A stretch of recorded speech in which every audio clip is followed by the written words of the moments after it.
సర్దార్ సర్వాయి పాపన్న గౌడ్ విగ్రహావిష్కరణ కార్యక్రమాన్ని ఏర్పాటు చేసి సభాధ్యక్షత వహించిన మిత్రులు సహచర మంత్రివర్గ సభ్యులు పొన్నం ప్రభాకర్ గారు, ఈ కార్యక్రమానికి నాతో పాటు ముఖ్య అతిథులుగా విచ్చేసిన మిత్రులు ఉప ముఖ్యమంత్రి వర్యులు బట్టి విక్రమార్క గారు, శాసన మండలి సభ్యులు, నాతో పాటు జోడెద్దుల్లాగా పనిచేసి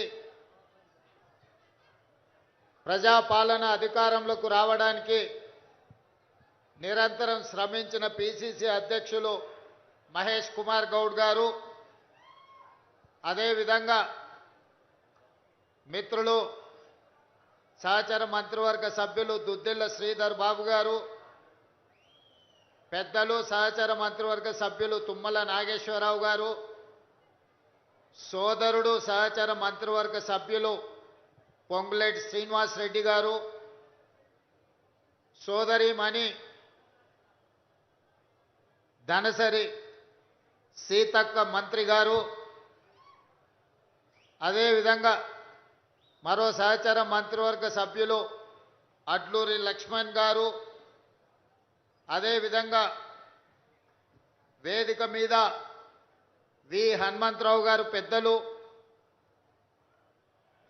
వివిధ పార్లమెంట్ సభ్యులు, శాసన మండలి సభ్యులు, శాసన సభ్యులు, వివిధ కార్పొరేషన్ల చైర్మన్లు, మా గీతా కార్మిక సంఘ చైర్మన్ చంద్రశేఖర్ గౌడ్ గారు, వైస్ చైర్మన్ నాగరాజ్ గౌడ్ గారు, అదేవిధంగా మిత్రులైన గౌడ సోదరులందరూ వేలాదిగా తరలి వచ్చి సర్దార్ సర్వాయి పాపన్న గౌడ్ విగ్రహావిష్కరణ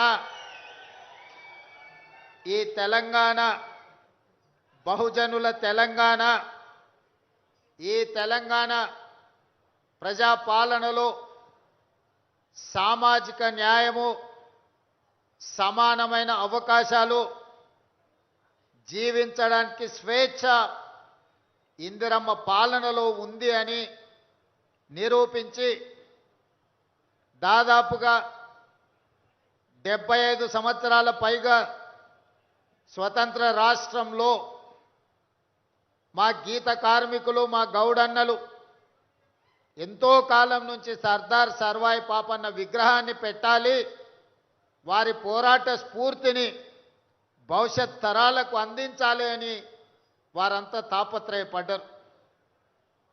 నాకంటే వాళ్ళకే ఎక్కువ తెలుసు. ఏ కారణాలు ఏమైనా తెలంగాణ రాష్ట్రంలో ఒక పక్కన మిత్రుడు హైదరాబాద్ ఇన్ఛార్జ్ పొన్నం ప్రభాకర్ గారు, మరో పక్కన పిసిసి అధ్యక్షులు మిత్రుడు మహేష్ కుమార్ గౌడ్ గారు, అదేవిధంగా బీసీ జేఏసీ జాజుల శ్రీనివాస్ గౌడ్ గారు అందరూ వచ్చి మీరు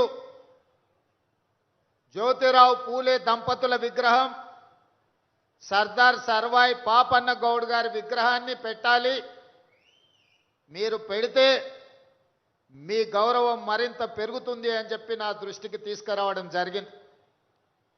వారు వివిధ ప్రాంతాలలో జ్యోతిరావు పూలే గారి కోసమైనా సర్దార్ సర్వాయి పాపన్న గౌడ్ విగ్రహం కోసమైనా వేరే వేరే స్థలాలను వాళ్ళు పరిశీలించి అక్కడ ప్రతిష్ఠించాలి అని నా దృష్టికి తెచ్చింది.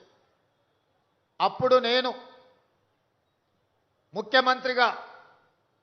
ముఖ్యమంత్రి హోదాలో నక్లెస్ రోడ్డు చౌరస్తాకు వెళ్ళి అక్కడ స్థలాన్ని పరిశీలించి ఈ చౌరస్తాలో అంబేద్కర్ గారు ఒక పక్కన, జ్యోతిరావు పూలే ఇంకొక పక్కన ఉండాలి అని అక్కడ ఆ స్థలాన్ని మిత్రులకు నేనే సూచన చేసిన.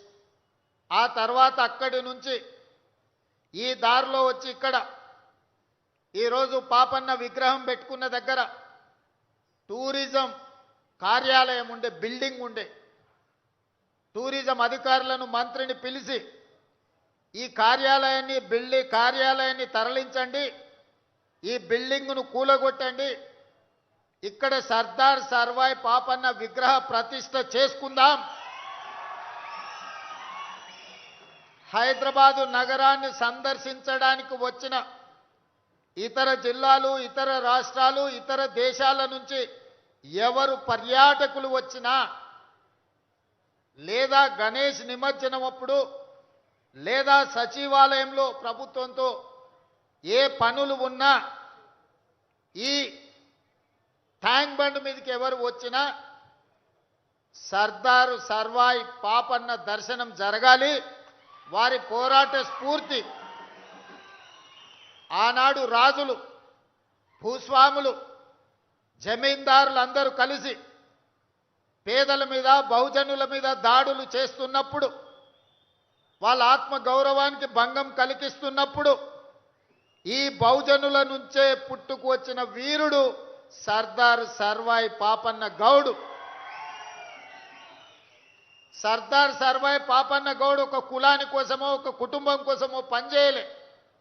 బహుజనులందరినీ కూడగట్టుకొని బహుజనులతోని దండయాత్ర చేసి గోల్కొండ కిలా మీద జెండా ఎగరేసి బహుజనుల సమాజాన్ని స్థాపించిన వీరుడు.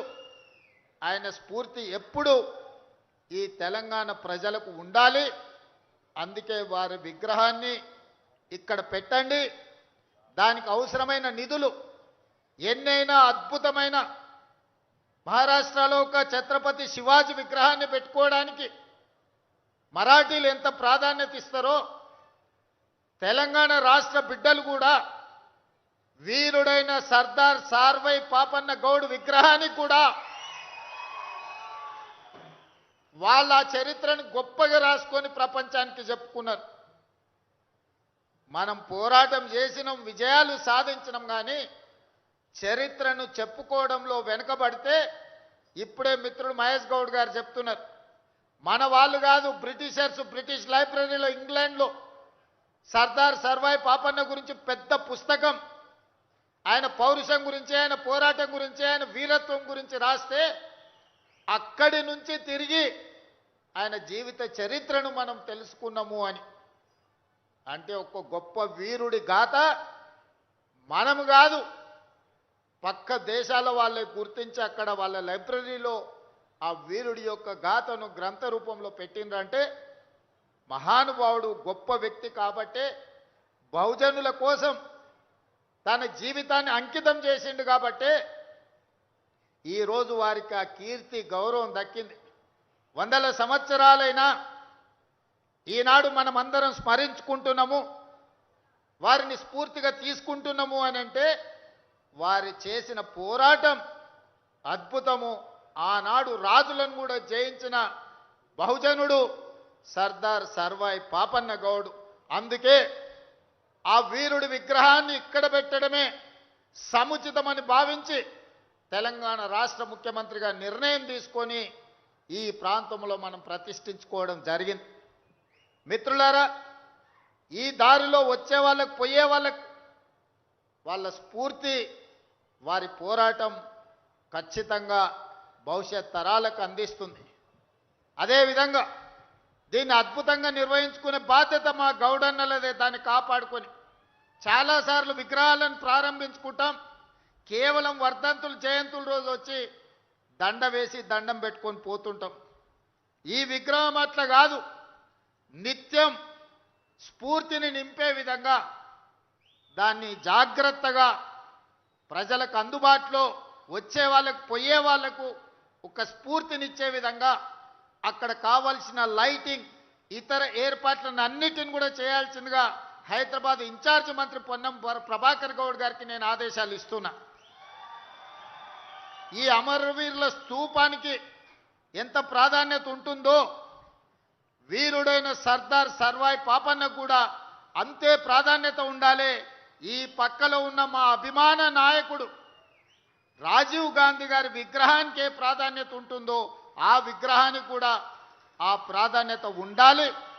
ప్రభుత్వం వైపు నుంచే నిర్వహణ జరగాలి. దానికి కావలసిన ఆదేశాలను ఇవ్వవలసిందిగా హైదరాబాద్ ఇన్ఛార్జ్ మంత్రివర్యులకు నేను గుర్తు చేస్తున్నా.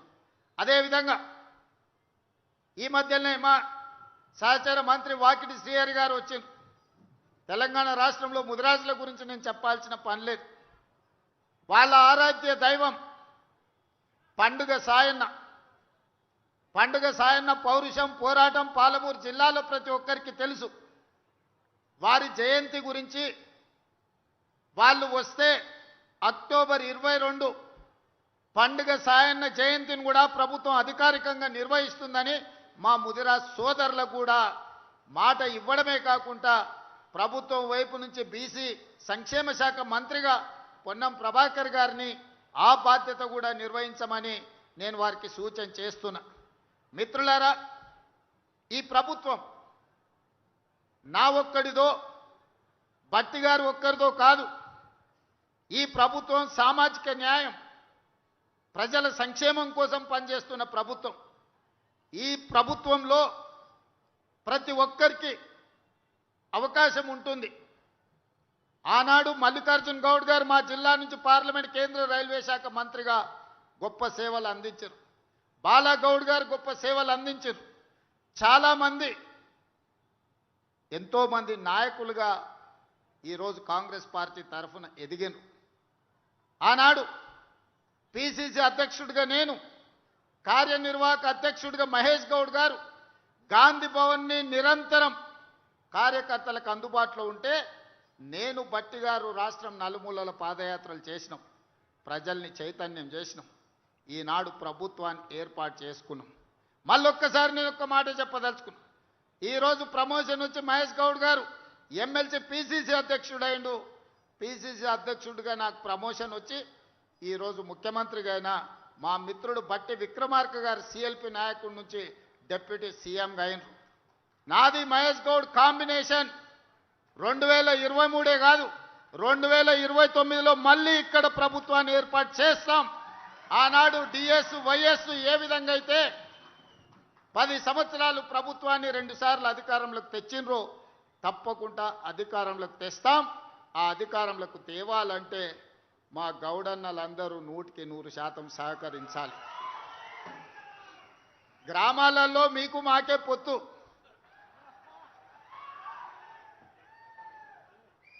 ఏ ఊర్లో ఏ పటేలైనా కళ్ళుకుండే రాకుండా దినచర్య ప్రారంభం అవ్వదు. ఊర్లో మంచి చెడ్డ మతలావు తెలుసుకోవాలంటే ఏదో గౌడుతో మాట్లాడితే సాయంత్రం ఎవరెవరు వచ్చారు, ఏమేమి ప్రస్తావించారు, ఎవరి మనసులో ఏముందో కుల్లా సమాచారం తెలుస్తుంది. అందుకే ఈరోజు కుల వృత్తి అయిన గీత కార్మికుల వృత్తిని కాపాడే బాధ్యత ఈ ప్రభుత్వం తీసుకుంటుంది. మీ సోదరుడిగా నేను తీసుకుంటా. అదేవిధంగా మొన్ననే మా సీతక్క నేను ఆదేశాలు ఇచ్చినాం. నేత కార్మికులు, గీత కార్మికులు రాష్ట్రంలో ఎంతమంది ఉన్నా అందరికీ పెన్షన్లు ఇవ్వమని చెప్పినా మా యువకులు ఇక్కడికి వచ్చిన మా యువమిత్రులు గౌడ సోదరులకు గ్రామాలలో అర్హత కలిగిన ప్రతి గౌడుకు పెన్షన్ ఇప్పించండి. రాష్ట్ర ప్రభుత్వం నేత కార్మికులకు, గీత కార్మికులకు 100% సాచురేషన్ మోడ్లో మీకు పెన్షన్లు ఇచ్చే బాధ్యత నాది. అదేవిధంగా ప్రభుత్వ పొలాలు ఎక్కడున్నా ఈత చెట్లు, తాటి చెట్లు నాటండి. నేను ఉత్తమ్ కుమార్ రెడ్డి గారితో కూడా మాట్లాడతా. మహేష్ గౌడ్ గారికి అత్యంత సన్నిహితుడు. ఎక్కడెక్కడైతే ఇరిగేషన్ ప్రాజెక్టు కాలువలు ఉన్నాయో కాలువ గట్ల మీద కూడా తాటి చెట్లను, ఈత చెట్లను పెంచండి. నీళ్లు ఉంటాయి. సారవంతమైన కళ్ళు, కల్తీ లేని కళ్ళు అందించడానికి, ఈత కళ్ళు, తాటి కళ్ళు అందించడానికి అవకాశం ఉంటుంది. నల్గొండ జిల్లాలో రాజకీయాలలో సోదరులు కీలకమైన పాత్ర పోషిస్తారు.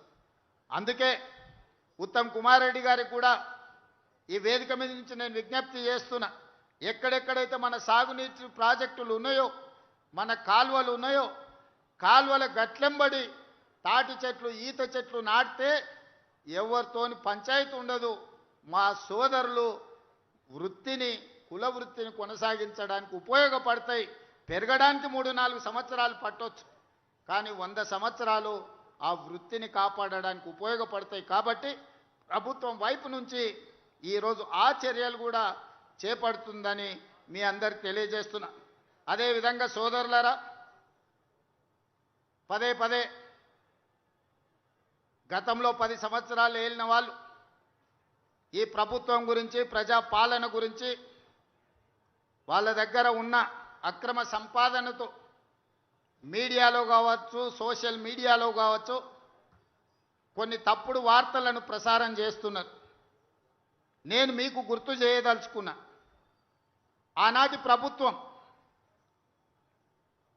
బర్రెలు గొర్రెలు పెంచుకోండి, చేపలు పట్టుకోండి, చెప్పులు కుట్టుకోండి, లేకపోతే చీరలు నేయండి, గౌడన్నలు కళ్ళు గీయండి అని చెప్పి చేపలు బర్రెలు చెప్పులు లేకపోతే చెట్లు లేకపోతే మిగతా వృత్తులు మనలు చేసుకోమన్నారు. ప్రభుత్వం వీటికే మనల్ని ప్రోత్సహించింది ఆనాడు. రాజ్యాలు మాత్రం మనము బర్రెలు గొర్రెలు పెంచుకొని చేపలు పట్టుకొని చెప్పులు కుట్టుకొని చెట్లు గీసుకుంటుంటే మనమందరం ఏం పని చేస్తే వాళ్ళ పిల్లలు రాజ్యాలు వెళ్తారని ఆనాటి ప్రభుత్వం చెప్పింది. నేనేమన్నా అయ్యా ఇది ఎవరో దయాదాక్షిణ్యాలతో వచ్చిన వృత్తి కాదు, తరతరాలుగా మా సోదరులకు అంది వచ్చిన కుల వృత్తి. వాళ్ళ తండ్రులు తాతలు ముత్తాతలు 10 తరాల నుంచి ఈ వృత్తితోనే జీవనం సాగించిండ్రు, పిల్లలను చదివించుకున్నారు. వాళ్ళు ఉస్మానియా కాకతీయ యూనివర్సిటీలకు ఈ గౌడన్నలను ఈ యాదవ్ సోదరులను ముదిరాజు బిడ్డలను దళిత బిడ్డలను ఈరోజు పంపిస్తే పీజీలు పిహెచ్డీలు చదివి డాక్టర్లు లాయర్లుగా రాణించి ఐఏఎస్ ఐపీఎస్లుగా పాస్ అయి ఈరోజు తెలంగాణ పునర్నిర్మాణంలో భాగస్వాములు కావాలనుకుంటున్నారు. వాళ్ళందరికీ మేలు జరగాలి, దానికోసం మా ప్రభుత్వం ఉంటుందని నేను చెప్పిన. ఇవాళ కూడా నేను చెప్తున్న మా గౌడన్నలతో కొన్నిసార్లు మన తలరాతను మనం మార్చుకోలేం, మన పిల్లల తలరాత మనం మార్చవచ్చు. మనము తెలుసో తెలియకనో చదువు వచ్చో రాకనో మనకు వసతి లేకనో ఆనాడు చదవాలన్న ఆకాంక్ష ఉన్న తల్లిదండ్రుల పేదరికం వల్ల చాలామంది గౌడ సోదరులు నల్గొండ మహబూబ్నగర్ జిల్లాలల్లో కుల వృత్తికే అంకితం అయిపోయింది. ఊర్లల్లో బర్రెల కాడికి గాసం పోయినరు. కానీ ఇవాళ చైతన్యం వచ్చింది. ఇవాళ చదువుకుంటున్న మా మిత్రుడు మధు యాస్కి గౌడ్ ఇక్కడనే ఉన్నాడు. మదన్న అమెరికాకు పోయి పెద్ద ఎత్తున ఒక న్యాయవాదిగా రాణించి ఈరోజు అమెరికా నుంచి వెనక్కి వచ్చి పార్లమెంట్ సభ్యుడయ్యిండు. ఎందుకంటే చదువుకోవడం వల్ల అయ్యిండు. చదువుకోవడం వల్లనే మధు యాస్కి గౌడ్ వందలాది వేలాది మందికి అమెరికాలో వీసాలు ఇప్పించగలిగాడు. ఎంతో మందికి తెలియని వాళ్ళకి అమెరికా పోయి దిక్కుదోచకుంటుంటే అమెరికాలో వాళ్ళకి దారి చూపించిండు. ఎందుకయ్యా అంటే చదువుకున్నాడు కాబట్టి చేయగలిగాడు. అందుకే మిత్రులారా, కుల వృత్తిని కొనసాగించండి, కుల వృత్తిని గౌరవించండి, పిల్లలను మాత్రం బడికి పంపండి, పిల్లలను చదివించండి. నర్సరీ నుంచి 12th క్లాస్ వరకు క్వాలిటీ ఎడ్యుకేషన్ న్యూట్రిషన్ ఫుడ్ ఇచ్చే బాధ్యత రాష్ట్ర ప్రభుత్వం తీసుకుంటుంది. ఎన్ని వందల కోట్ల ఖర్చైనా మా బట్టి విక్రమార్క గారు వెనకడుగు వేయకుండా గ్రీన్ ఛానల్లో మీకు డబ్బులు ఇస్తాడు. ఒకప్పుడు నర్సరీ ఎల్కేజీ యూకేజీ లేదు, పాఠశాలల పిల్లలకు టిఫిన్ పెట్టే సాంప్రదాయం లేదు. మధ్యాహ్నం అన్నం పెడితే దొడ్డు బియ్యం పెట్టి పల్చటి సాంబారు వస్తే పిల్లలు తినబుద్ధి కాక తిన్నా వామిటింగ్ చేసుకునే పరిస్థితి. ఈరోజు highest quality the best fine rice ఈరోజు నేను మా బట్టి గారు మా మహేష్ గౌడ్ గారు మా పొన్నం ఏ సన్న బియ్యం తింటున్నామో ఈరోజు ప్రభుత్వ పాఠశాలల్లో ఆ సన్న బియ్యమే పిల్లలకు ఈరోజు అన్నం పెట్టిస్తున్నాం. ఒకరోజు ఇడ్లీ, ఒకరోజు పూరి, ఒకరోజు వడ, ఒకరోజు దోశ, ప్రతిరోజు ఒక్కొక్క రకం ఈరోజు బ్రేక్ఫాస్ట్ పెట్టిస్తున్నాం. ఒకరోజు పాలు, ఇంకొక రోజు రాగి జావా పిల్లలకి ఇస్తున్నాం. కడుపు నిండా తింటే వింటున్న చదువు తలకెక్కుతుంది, తలకెక్కితే వాళ్ళ తలరాత మారుతుంది. మన పిల్లలు బాగుపడాలంటే, మన పిల్లలు ఈ రాజ్యాన్ని ఏలాలంటే చదువు ఒక్కటే పరిష్కారం. పిల్లల్ని చదివించండి, కష్టమైన నష్టమైన పిల్లల్ని బడికి పంపించండి. ప్రభుత్వ పాఠశాలల్లో మీకు అన్ని వసతులు ఇచ్చే బాధ్యత తెలంగాణ రాష్ట్ర ప్రభుత్వం తీసుకుంటుంది. నర్సరీ నుంచి 12th వరకు ఎడ్యుకేషన్, 12th తర్వాత స్కిల్ సాంకేతిక నైపుణ్యం. సాంకేతిక నైపుణ్యానికి అవసరమైన ఏటీసీలు కానీ పాలిటెక్నిక్ కానీ స్కిల్స్ యూనివర్సిటీ కానీ అన్నీ మీకు ఇచ్చి ఏటీసీలో చేరే వాళ్లకు నెలకు 2,000 రూపాయల స్టైఫండ్ ఇచ్చే బాధ్యత రాష్ట్ర ప్రభుత్వం భట్టి గారు తీసుకున్నారు. కాబట్టి పిల్లల్ని చైతన్యం చేసి సాంకేతిక నైపుణ్యులు చేయండి. జర్మన్, జపాన్, సౌత్ కొరియా లాంటి దేశాలలో యావరేజ్ స్టూడెంట్ కూడా 1,50,000 నుంచి 2,00,000 రూపాయల జీతం వచ్చే పరిస్థితి ఉన్నది. మీరు కష్టపడ్డారు, మీరు చెట్లెక్కిండ్రు, చెట్టు మీద నుంచి పడి నరుములు ఇరిగిపోయిన వాళ్ళు చాలా మంది ఉన్నారు, ప్రాణాలు పోయిన వాళ్ళు ఎంతమంది ఉన్నారు. అందుకే మీ కాటమయ్య కిట్టు ఇబ్రాహీంపట్నం వచ్చి నేను ఇచ్చిపోయినా. సోదరా, నీ దగ్గర ఉన్న కాటమయ్య కిట్టే కాదు, అది మా పొన్నం ప్రభాకర్ ఇచ్చిందే కదా. 50,000 కిట్లు ఇచ్చిన కాటమయ్య కిట్లు. ప్రమాదవశాత్తు చనిపోతే కుటుంబానికి 5 లక్షల రూపాయలు ఇన్సూరెన్స్ ఇచ్చిన మీ పట్ల ఈ ప్రభుత్వం ప్రేమతో, మీ పట్ల అభిమానంతో నీ ప్రభుత్వం ఉన్నది. మీరు ఎక్కడికి పోవాల్సిన పనిలే, మీ దగ్గరకు వచ్చిన నీ ప్రభుత్వం మాదయ అని చెప్పురు. రెండోసారి 117 సీట్లతో గెలుస్తాం. మీరు ఏడికి పోకండి, మీ దగ్గరకు వచ్చిన కూసబెట్టి పోసినంత శివానికి ఒకటే పురయ్యా, ఈ ప్రభుత్వం మనది, ఈ ప్రభుత్వం మనది, దీన్ని మనం కాపాడుకోవాలని చెప్తారంటే 117 సీట్లు ఖాయమయ్యా. అవునా? అవునా? మాట ఇస్తుర్రా? మాట ఇస్తుర్రా? ఇస్తురు కదా అందరు. మీరు అందరూ గట్టిగా ఏం పని గట్టిగా చెప్పండి. ఇప్పుడు నాకు నమ్మకం కలిగింది. చివరగా కేసీఆర్ ముఖ్యమంత్రి అయితే ఏముంటుంది, కాంగ్రెస్ అధికారంలోకి వస్తే ఏముంటుందో మొన్న వరంగల్లో చెప్పినా, ఇప్పుడు ఈడ కూడా నేను మళ్ళీ చెప్పదలుచుకున్నా. కేసీఆర్ ముఖ్యమంత్రి అయితే ఆయన కొడుకు కేటీఆర్ను వర్కింగ్ ప్రెసిడెంట్ చేసుకున్నాడు. కాంగ్రెస్ పార్టీ అధికారంలోకి వచ్చి రేవంత్ రెడ్డి ముఖ్యమంత్రి అయితే సోదరు మహేష్ గౌడ్ని కాంగ్రెస్ పార్టీ ప్రెసిడెంట్ను చేసినాం. కేసీఆర్ ముఖ్యమంత్రి అయితే హరీష్ రావు, తారక రామారావు 2 మంత్రులు అయిన. రేవంత్ రెడ్డి ముఖ్యమంత్రి అయితే మా సీతక్క, కొండా సురేఖమ్మ మంత్రులైనరు, మా పొన్నం ప్రభాకర్, మా వాకిటి శ్రీహరి మంత్రులైనరు. కేసీఆర్ ముఖ్యమంత్రి అయితే సడ్డకుని కొడుకు సంతోష్ కుమార్ని రాజ్యసభ చేసుకున్నాడు. కానీ నేను ముఖ్యమంత్రి అయితే మిత్రుడు వేం నరేందర్ రెడ్డిని ఈరోజు రాజ్యసభకు పంపించిన. అనిల్ కుమార్ యాదవ్ ఈయనే ఉన్నాడానే లేచి నిలబడరా నాయన. ఇగో పిల్లగాన్ని పంపించిన రాజ్యసభకు, పెద్దల సభకు. నేను ముఖ్యమంత్రి అయితే అనిల్ యాదవ్ హైదరాబాద్ నుంచి రాజ్యసభకు పంపించిన. పిల్లగాడు ఎట్లున్నాడు చూడు, గట్టే కుస్తీ పైల్వాన్ లెక్క. కేసీఆర్ ముఖ్యమంత్రి అయితే ఓడిపోయిన వినోదరావును ప్లానింగ్ కమిషన్ చైర్మన్గా చేసుకున్నాడు. కానీ నేను ముఖ్యమంత్రి అయితే కోదండరామ్ గారిని ప్రొఫెసర్, తెలంగాణ సాధించిన ప్రొఫెసర్ను ఎమ్మెల్సీగా నియమించిన. కేసీఆర్ ముఖ్యమంత్రి అయితే ఆయన బిడ్డను ఎంపీ చేసుకున్నాడు, ఓడిపోతే ఎమ్మెల్సీ చేసుకున్నాడు. కానీ నేను ముఖ్యమంత్రి అయితే వీరనారి చాకలి ఐలమ్మ మన్వరాల్ని మహిళా కమిషన్ సభ్యురాలుగా చేసిన. మొట్టమొదటి మళ్ళీ తెలంగాణ ఉద్యమంలో అమరుడైన శ్రీకాంతాచారి తల్లిని శంకరమ్మను పబ్లిక్ సర్వీస్ కమిషన్లో సభ్యురాలుగా నేను చేసిన. ఇవాళ ఆయనదేమో ఫ్యామిలీ జస్టిస్, నాదేమో సోషల్ జస్టిస్.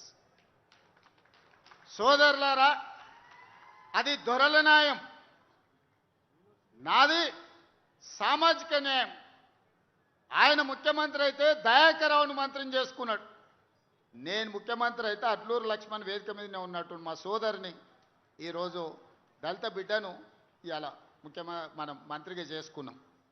ఒక్కటే ఆలోచన చేయండి, ఇవాళ వాళ్ళు బాధపడుతురు, దుఃఖపడుతురు, శరజొచ్చి అడుక్కుంటురు, చెట్టుకు పుట్టకు కనిపించిన రాయికి రప్పకు మొక్కుతురు. కేసీఆర్ మళ్ళీ ముఖ్యమంత్రి కావాలి ఎట్లయినా అని. ఎందుకయ్యా అంటే 1000 ఎకరాలలో ఆయన ఫామ్ హౌస్ కట్టుకున్నాడు, 100 ఎకరాలలో కొడుకు కట్టుకున్నాడు, 50 ఎకరాలలో బిడ్డ కట్టుకున్నది, 25 ఎకరాలలో అల్లుడు కట్టుకున్నాడు. మరి వాళ్ళకి ఆయనే కావాలి కదనే ముఖ్యమంత్రి.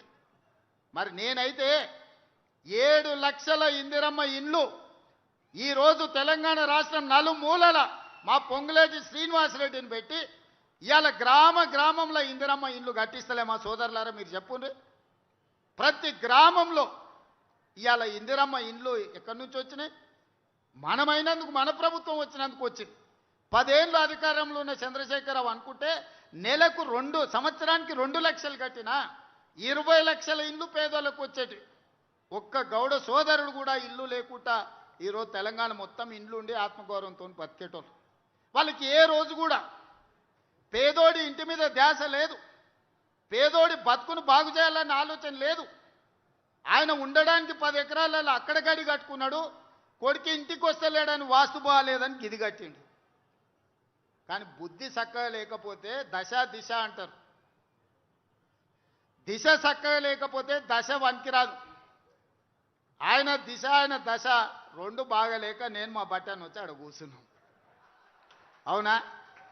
అందుకే మిత్రులారా, ఈ ప్రభుత్వం మీది. మీరు ఆలోచన చేసి నిర్ణయం తీసుకోండి. ఎన్నడని సెక్రటేరియట్ దగ్గరికి మిమ్మల్ని రానిచ్చండి. ఆయన ఉన్నప్పుడు ఎన్నడన్నా ప్రగతి భవన్లో గద్దరన్న పోతే గేట్ కాడ ఎర్రటెండ గుసబెట్టిండు. అందశ్రీ పాటను 10 ఏళ్ళు బందీ చేసిండు ఫామ్ హౌస్లో. అందశ్రీ పాటకు జయ జయ హే తెలంగాణకు విముక్తి కలిగించింది ఈ ప్రభుత్వం కాదా? గద్దర్ అవార్డుల ద్వారా శాశ్వతంగా గద్దరన్న పేరును చరిత్ర పుటల్లో ఎక్కించింది ఈ ప్రభుత్వం కాదా? మాదిగ ఉపకులాల వర్గీకరణ 30 ఏళ్ల రావణ కాష్టాన్ని ఇవాళ పరిష్కరించింది ప్రభుత్వం కాదా? 100 ఏళ్ల బీసీ కులగణన ఎవ్వరు చేయకపోయినా దేశంలోనే మొట్టమొదటి రాష్ట్రంగా బీసీల లెక్కలు తేల్చింది ఈ ప్రభుత్వం కాదా? ఈరోజు మీకోసం నిరంతరం ప్రయత్నం చేస్తూనే ఉన్నాం, పని చేస్తూనే ఉన్నాం. కొన్ని మీరు అనుకున్నంత వేగంగా జరగకపోవచ్చు. ఎందుకంటే 8,11,000 కోట్ల రూపాయల అప్పు ఉంది. ఈ అప్పే మా ప్రాణానికి పెద్ద ముప్పు అయింది, తెలంగాణ ప్రాణానికి.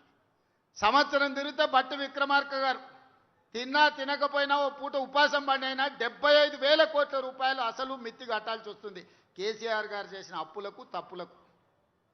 ఇక ఆ పైన వచ్చిందే మనది. ఆ పైన నుంచే సన్న బియ్యం ఇచ్చినాం, ఆడబిడ్డలకు ఉచిత బస్సు ఇచ్చినాం, 200 యూనిట్లు పేదోళ్ళకు కరెంట్ ఇచ్చినాం, 500 రూపాయల బోనస్ ఇచ్చినాం, 20,617 కోట్ల రూపాయలు రైతు రుణమాఫీ చేసినాం, 36,000 కోట్ల రూపాయలు రైతు భరోసాకి ఇచ్చినాం. ఈరోజు వడ్ల కొనుగోలు కోసం 90,000 కోట్ల రూపాయలు ఈరోజు ఖర్చు పెట్టినాం. ఆడబిడ్డలకు 1000 బస్సులు కొనిచ్చినాం, 1000 మెగావాట్ల సోలారు విద్యుత్తు చేసుకునే వ్యాపారం ఇచ్చినాం. హైటెక్ సిటీ పక్కన 1000 కోట్ల రూపాయల భూమి ఇచ్చి వాళ్ళు తయారు చేసిన వస్తువులను అమ్ముకునే అవకాశం ఇచ్చినాం. 60,000 కోట్ల రూపాయల బ్యాంకు లింకేజ్ మహిళా సంఘాలకు బట్టిగారు సీతక్క ఇచ్చి ఈరోజు మహిళల్ని కూడా ఆదుకునేంత గొప్ప పనులు చేయడం జరిగింది. అదేవిధంగా పిల్లలు బాగుపడాలి, చదువుకోవాలంటే ఇప్పుడున్న పాఠశాలలే కాకుండా యంగ్ ఇండియా ఇంటిగ్రేటెడ్ స్కూల్స్ ప్రతి నియోజకవర్గంలో 25 ఎకరాలల్లా 200 కోట్ల రూపాయలతోని ఎస్సీ ఎస్టీ బీసీ మైనారిటీ ఉన్నత వర్గాలు కలిసి చదువుకోవడానికి young India integrated residential schools తీసుకొచ్చినాం. మొన్ననే 6 తెలంగాణ పబ్లిక్ స్కూల్ను ప్రారంభించుకున్నాం.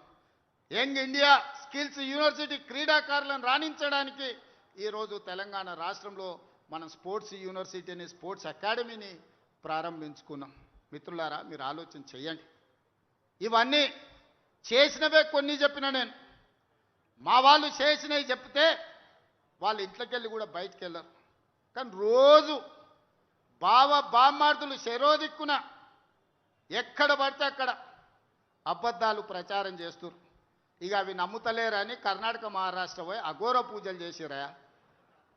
ఊర్లల్లో చేతబడి చేస్తారు కదా, ఈ రాష్ట్రంలో అయితే పోలీసులు నిఘా వాళ్ళు మాకు చెప్తారని తమిళనాడు కర్ణాటకలో పోయి అఘోరారావు పోయి చేతబడి పూజలు చేసి వచ్చిండు అఘోరాలతోటి. ఇంత ఘోరం ఉంటుందా? కరువు రావాలి, ప్రజలు రావాలి, రైతులు వాళ్ళ పంట పొలాలు ఎండిపోవాలని ఇట్లాంటి పూజలు చేస్తారు. అధికారం పోతే ఇంత దిగజారుతారా? మీరు ఆలోచన చేయండి. అందుకే చేతబడి చేసేటోళ్ళని ఊర్లలో చెట్లకు కట్టేసి కొడతారు. మా గౌడన్నలకు బాగా తెలుసు. ఇట్లాంటి చేతబడి చేసేటోని ఊర్లలోకి వస్తే చెట్టుకు కట్టేయాల్సిందే, యాప చెట్టుకో ఈత చెట్టుకో కట్టాల్సిందే, తాటి చెట్టుకో. ఎందుకంటే ఇట్లాంటి వాళ్ళు మంచిది కాదు మన సమాజానికి. అందుకే సోదరులారా, ఒక మంచి కార్యక్రమాన్ని చేసుకుందాం. మనము మీ అందరి సహకారం, మిత్రులు బట్టి గారు, పొన్నం గారు, మహేష్ గౌడ్ గారు, మదన్న సహచర మిత్రులందరూ మంచి సహకారాన్ని అందిస్తున్నారు. ప్రభుత్వాన్ని ముందుకు తీసుకెళ్తున్నాం. మనం కుటుంబం నడిపినట్టు ఈ ప్రభుత్వం ఏదున్నా మీతో చర్చించి మంచి చెడ్డ ఏమున్నా మాట్లాడుకొని ముందుకెళ్దాం. ఈ ప్రభుత్వం మనది, ఈ ప్రభుత్వం మనది. మన ప్రభుత్వం పోయి ప్రజాప్రభుత్వం పోయి మళ్ళీ దొరల గడీల ముందల నీ బాంచం దొర అనే పరిస్థితి మనకు రావద్దని తెలియజేస్తూ మీ అందరి దగ్గర సెలవు తీసుకుంటున్న ధన్యవాదాలు మిత్రులు. నాగరాజు గారు ధన్యవాదాలు చెప్పారు. Vice chairman